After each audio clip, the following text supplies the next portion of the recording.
Do you find yourself wanting to always keep the peace? Do you hate conflict? Don't want to be engaged in any kind of conflict or negative interactions? Well, that may be hurting you more than you think. Welcome to our channel and our lunchtime lessons. We are I'm filming during my lunchtime, and so I'm calling these our lunchtime lessons. And this week we're in a little mini series where we're taking a look at aspects of our personality, of our behavior patterns that may not serve us so well in interacting and being in relationship with other people. So if you are new to the channel, welcome. And if you are a returning viewer, welcome back. Thank you so much for coming back. I appreciate you so much. Let's get into our topic for today. Keeping the peace. That is very different from being a peacemaker. And I think sometimes we get the two confused. I know I did. Of course, those of us who are believers, we know the Bible says that blessed are the peacemakers, for they shall inherit the kingdom.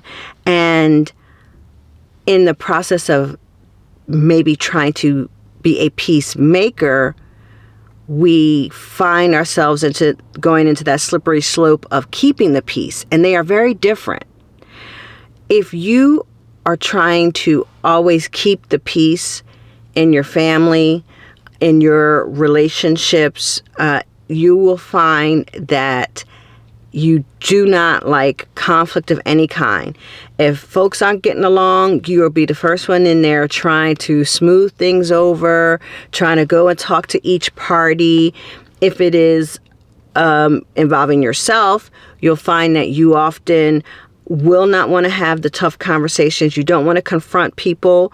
If you're being mistreated, you will then fall into having a lack of boundaries because you let people walk all over you, or you'll just figure, you know what, I'll just go with the flow, just try to keep the peace. That is a negative situation that's going to snowball into you being very, very unhappy and feeling taken advantage of. You're going to be exhausted because you're always the one giving in.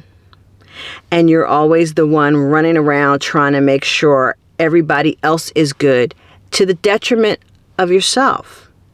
And you're not realizing that that is just a temporary Band-Aid.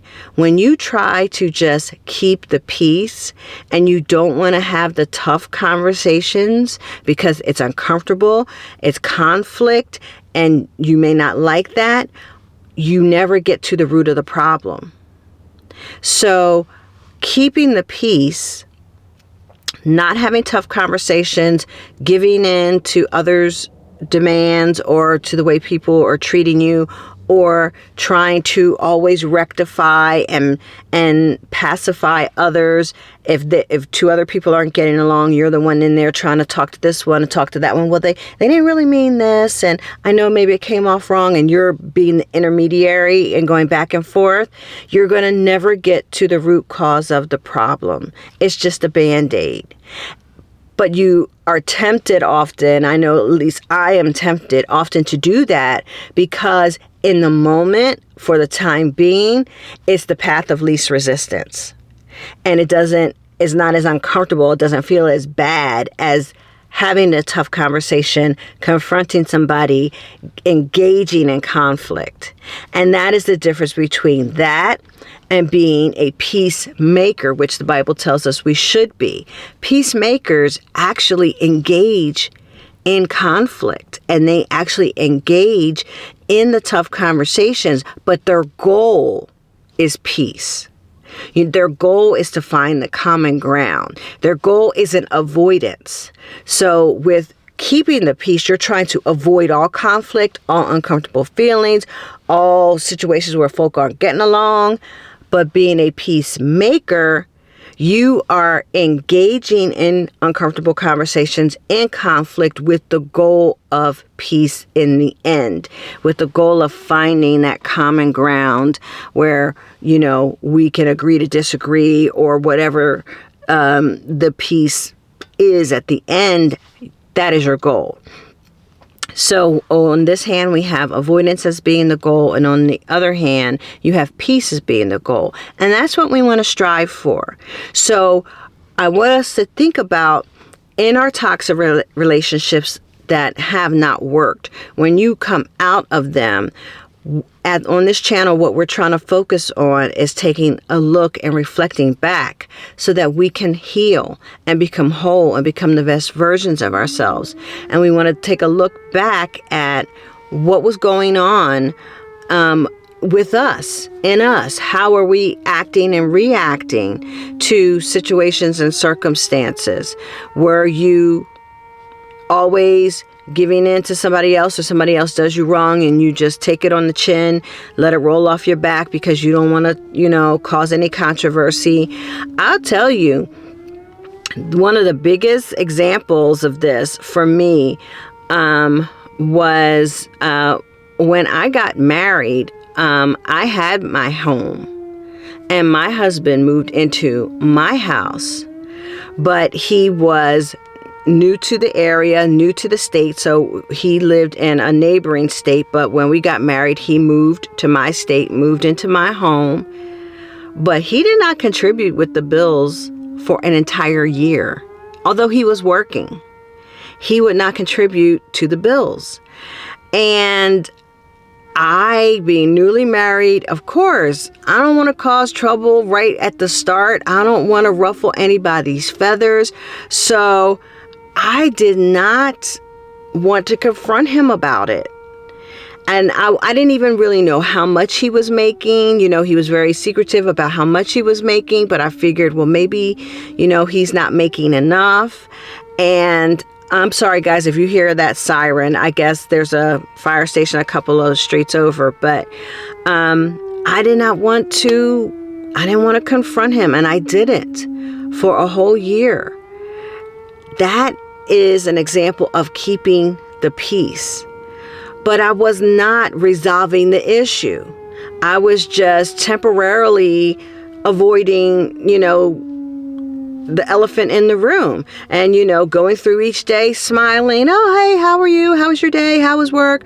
But never, getting to the root cause. And when I finally did, he was angry. He was angry that I was asking him to contribute to the bills. Imagine that, right? I know, make it make sense, but the stuff we deal with. But what we're trying to do now is learn from those mistakes. And I used to always think of myself as a peacemaker, but I really wasn't. I was a person who just tried to keep the peace, avoid the conflict, avoid the bad feelings, avoid the arguments. And I realized that was the wrong way to go about it. Absolutely the wrong way to go about it. What I want to strive for, and what I like to encourage you to look at how you handle situations. Let's try to strive for being peacemakers, which means even if it's tough, we will have those tough conversations. We will have the conflict to get to the root cause of the problem. I'm still a person who does not like conflict. I am chill. Like, I'm go with the flow.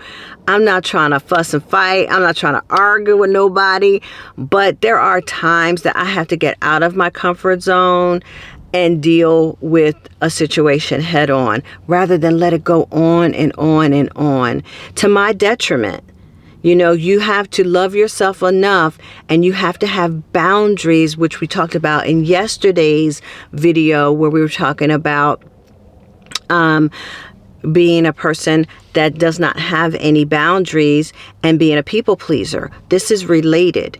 When you don't have boundaries, that is going to get you nowhere fast.